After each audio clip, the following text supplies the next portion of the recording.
ரொம்ப வருஷம் கழிச்சு மோத பார்க்க போறாங்க. நல்ல சிரிச்ச மாதிரி திரும்ப.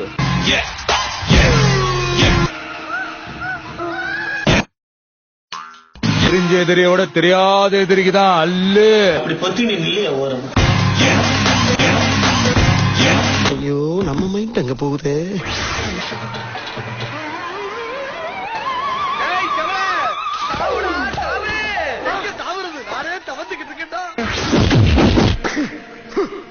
விளையாடலாமா?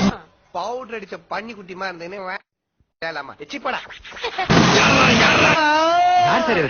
இவரை தெரியல. இவர்தான் ராகுல் காந்தி. பிரச்சாரத்துக்கு வந்தாரு, அப்படியே இங்க ஸ்டே பண்ணிட்டாரு. இங்க நிறைய பேர்கிட்ட இல்லாத ஒரு கெட்ட பழக்கம் என்கிட்ட இருக்குது. எப்ப வரும்னு சொல்லணுமா? சொல்லு, நீதான் தைரியமான ஆளத்தை சொல்லு. இவனை ஏன்பா கிட்ட கிட்ட காட்டுறீங்க?